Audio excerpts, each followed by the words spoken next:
quite a few animals dropped off every day. And if the facility is already at double max, triple max capacity, the euthanasia rate is very high. Hello, and welcome back to the LFA Purpose Podcast. I'm your host, Father Leo Armbrust, and in each episode, we explore what it means to live a life of purpose by listening to people who actually live theirs. Our podcast features guests who embody what it means to live with purpose, people who have allowed their passions to guide their path. Today's conversation continues this exploration with our guest, Dr. Stuart Fox, who found his purpose in healing animals through compassion. He's a dedicated veterinarian whose care brings health and healing not only to animals, but also to the people who love them. Dr. Stuart Fox is the owner of Riverbridge Animal Hospital and Laser Therapy Center here in the West Palm Beach area. From a very young age, he knew caring for animals wasn't just going to be a profession for him. It was a calling. And so over the years, Dr. Fox has cared for countless animals. But what makes his work so meaningful is how he also touches the lives of the people who love them. What makes Dr. Fox stand out is that he reminds us that healing is not just physical, it's deeply human. So today, we're going to talk about how he got started in the profession, why loving animals teaches us about empathy, responsibility, and how caring for them often helps us heal something within us. And now, it's time to welcome Dr. Stuart Fox, not just my veterinarian, but also a very dear friend. Dr. Fox. Good afternoon, and Happy New Year. Thank you very much. I appreciate that. I always say that till Valentine's Day. That's good. I like that. It's a code. Dr. Fox, why don't you tell our viewers today, and those that are listening in, how you got started in the science of veterinary medicine? Oh, it was a long childhood dream. It was something I always talked about and dreamt of doing. But years ago, everybody knew how hard it was to be a veterinarian due to the small number of schools that were available and the large number of people who applied to those schools. You had to have excellent grades. And in school, my ambition was to take pottery and macrame. So I didn't take all the hard classes at the beginning, and it kind of got me at the end. But it was something, it was a calling. It was something I always wanted to do. I never had a second choice. I never had plan B. It was, this is what I wanted to do. But I had a lot of family that always told me I was just not college material because of how hard it is to get in school. So I did try a few other things. Back in the early 80s, there was a thing called computers coming out, and everybody said you should go into computer science. I heard that too. And I took a computer class, and I was like, and to this day, I could barely work my iPhone. That sounds like me. So I took that, didn't enjoy that. Then everybody's like, well, business. You can always have a business degree. Didn't like business. Just like you, I like being outdoors with landscaping. So I thought landscape architect, that would be fun. Oh, wow, that sounds good. And, and there's a lot of stuff to that. And then I was dating this girl, and I was at a clothing store. I was delivering clothes right out of high school before school started at the community college here. And I met her grandmother, and just long story short, she said, I think you should start listening to all these people. I think you should do what you want to do. And it was a Friday night. I'll never forget that.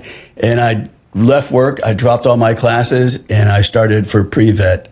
And I had to tell the guys that night that I wasn't going out, cruising around. What a decision. Yeah, that Friday night changed everything. I stayed home and studied. So how long have you been a veterinarian now? It is going to be 37 years. 37 years. Yeah. Why don't you tell some of our listeners and viewers where you went to school, your education to get into these 37 years of practice? Well, that's a good question. If you are a resident of the state of Florida, you would assume you would go to your state school. And it's looked at differently when you apply to out-of-state schools, that if you have a state that has a school and they're not accepting you, why would we take one of our seats? Well, a lot of it comes down to money. For out-of-state tuition, if they have a class of 60 back then in the 80s, and they took 3 out-of-state students, out-of-state tuition, financially the school does pretty well. But there are a very limited number of schools. Back then there was only probably 20 schools. 20 veterinarian schools in the entire States. Country? That's amazing. Only 20?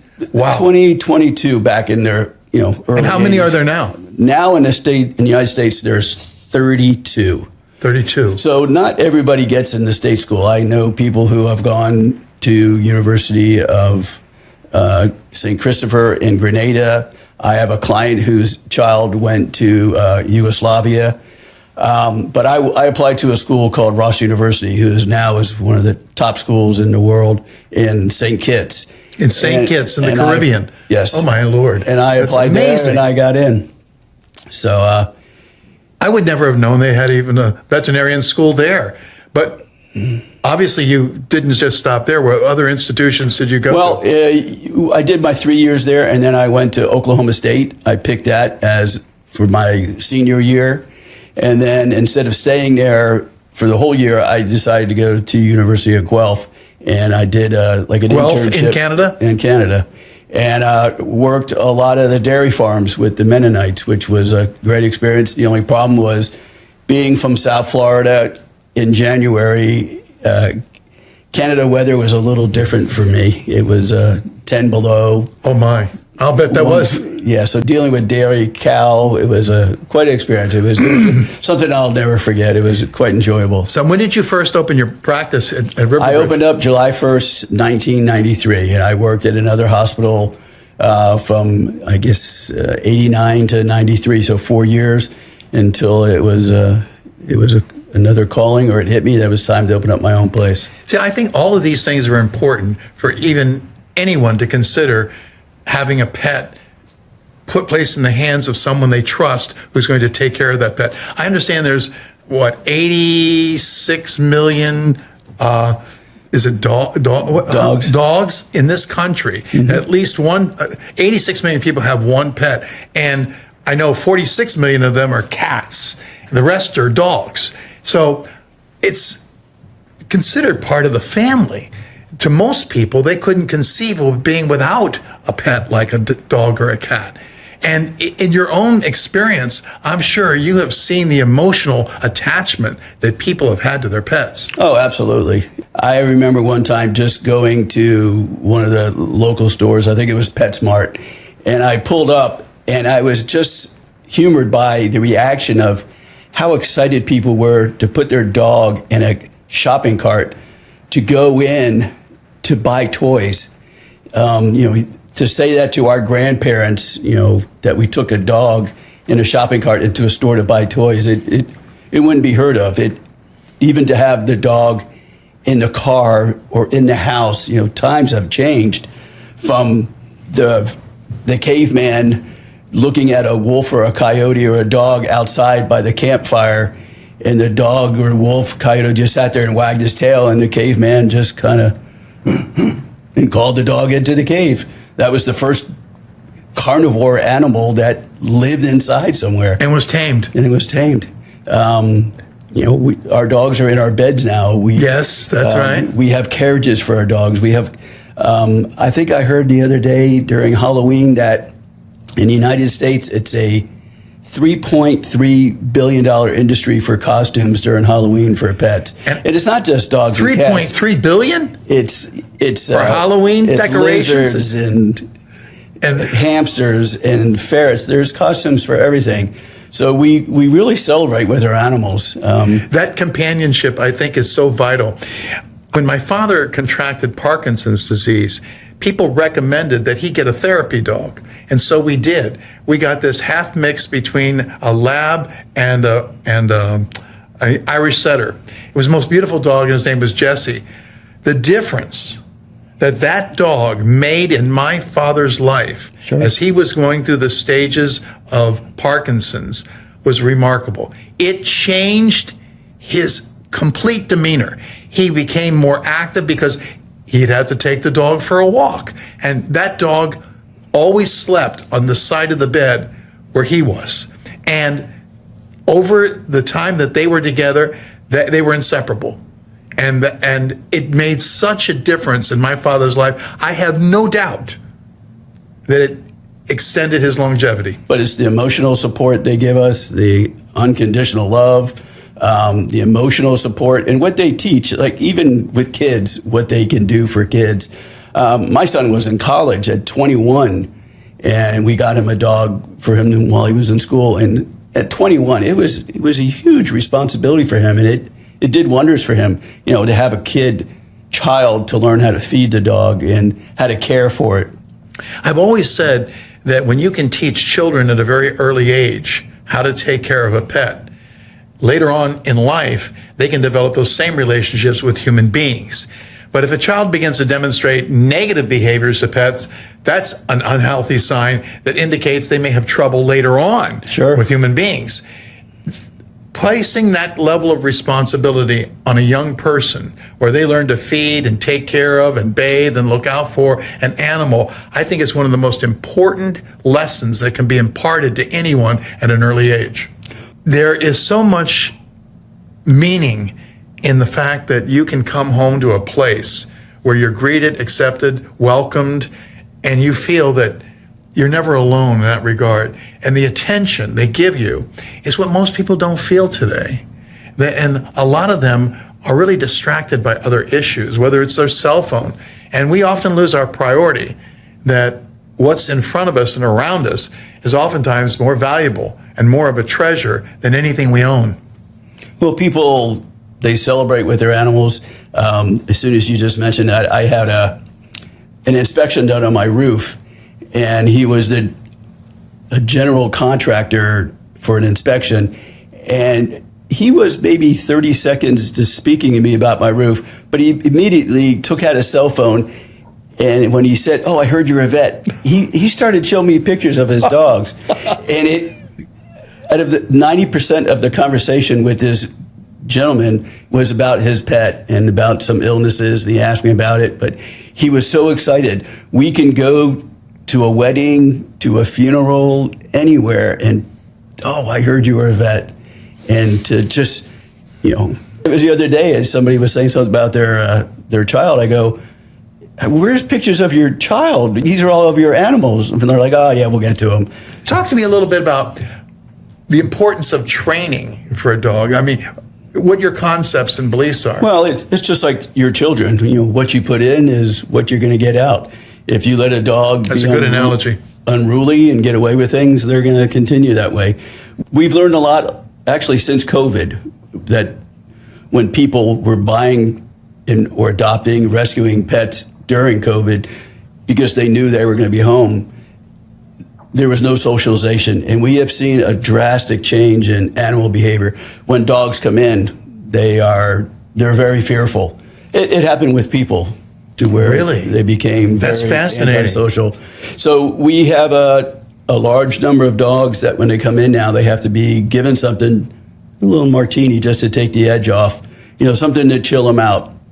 Thunderstorms, fireworks, they have become different. You're attached to an entity, an organization that helps find places to adopt or foster a dog or a cat.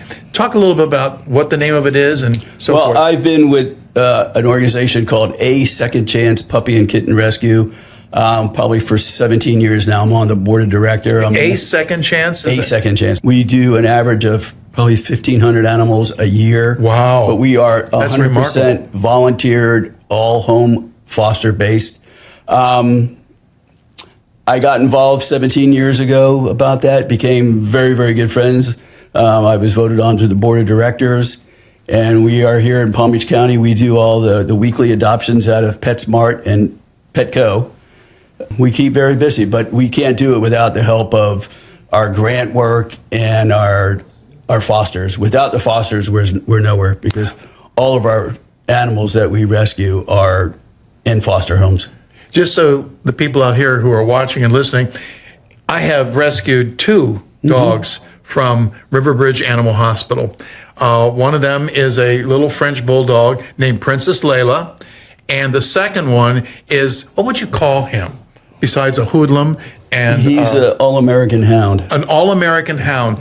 Lo and behold, one day he's telling me about this 72 animal van that's coming from Alabama, and if I meet it, I can pick out this dog that he showed me was in the picture, and it was black and it had brown paws and little brown eyelashes and so forth. And believe it or not, folks, I show up and this van comes in packed with 72 animals.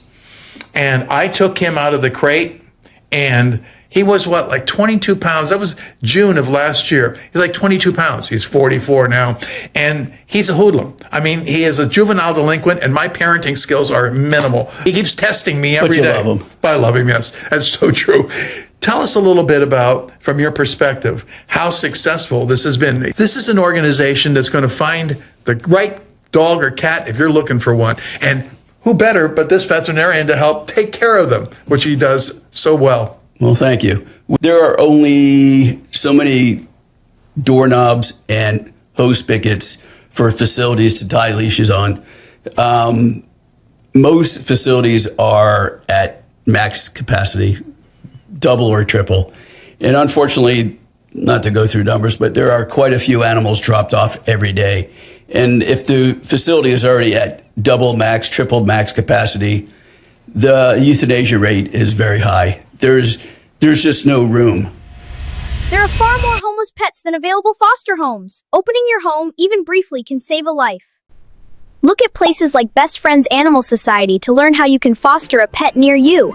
So there's a lot of organizations like us that will have friends in other states and different areas that will pull dogs, and they'll foster them. And then you were talking about our vehicle that we have. We have people that will drive up and rescue these.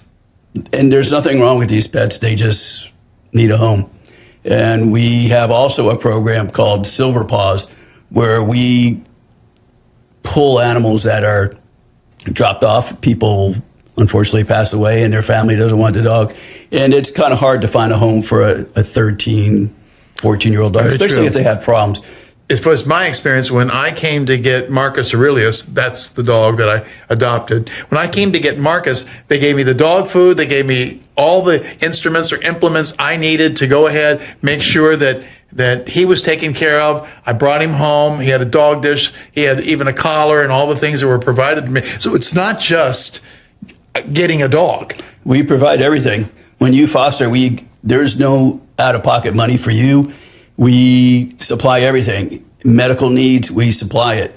What an incentive that is. We can't make it any easier for you. All we want from you is to open up your home and love the dog. We have a lot of people that foster fail, and then we lose you as a foster. But we appreciate you. We need you, but we know you sometimes fall for them, and that's when we lose people as fosters, because they end up keeping them. But we can't survive without fosters. Tell them what it means to foster. Foster, you're just opening up your home. It doesn't mean you're adopting them, you're just fostering them. Correct. You can take them. For some people, we do a foster to adopt, where you'll open up your door and see how it works. See how it works with your kids. See how it works with your other pets. If it doesn't work, there's no commitment. We just find another foster. Well, let's talk from a practical measure.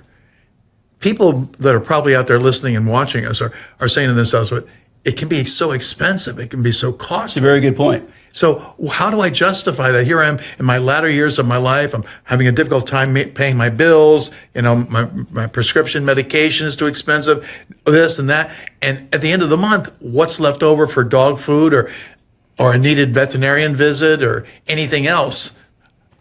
That's a very good point, and that is something that is a hot discussion right now. Insurance. We try to push people into looking at all the different insurance companies. That's a conversation we've had.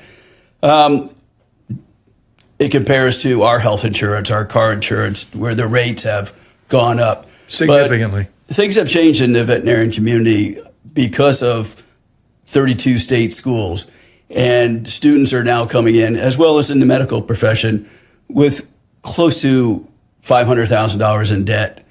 And the schools are spending time towards the end of that profession teaching and lecturing that when you get out of school, you need to make this amount of money. So they're in such debt when they come out of school. The price now for a salary veterinarian has gone up. So to pay for new veterinarians' salary, prices in veterinary medicine have gone up. If anybody's had an emergency after hours going to an emergency clinic, they have unfortunately experienced that. So having insurance to cover part of a problem is definitely worth looking into. Opening up your home to be a foster, you get the enjoyment of helping a pet, and then there's no financial burden on you. You know, we give everything, you just give your home. When that pet gets adopted, we can get you another one. We have people that do dogs and cats. They have rooms set up for cats. We have people who drive up to Alabama. We have people that go to the stores to clean the cattery. There's so many ways you can get, you know, the emotional enjoyment of working with animals and not having the financial of them being in your house. You know, we've talked a lot about today, a great many things. The importance of compatibility in terms of your relationship with a pet, especially we've been talking about dogs quite a bit. The responsibilities it teaches young people and ourselves that it's just not about us, but to develop a sense of responsibility. We owe something or someone else. And most importantly, we talked about how we bring something to the pet, that they become part of the family because they become so much of a part of our lives. And we talked a little bit about the unconditional love. And we talked a little bit about the cost of it, but now we're getting into the topic of losing a pet and how difficult and traumatic that is. So I want to say thank you for this first episode in talking about your role as a veterinarian, what your insights and experiences are. And we're going to look forward to our next episode when we talk about something extremely difficult, and that is losing our beloved companion.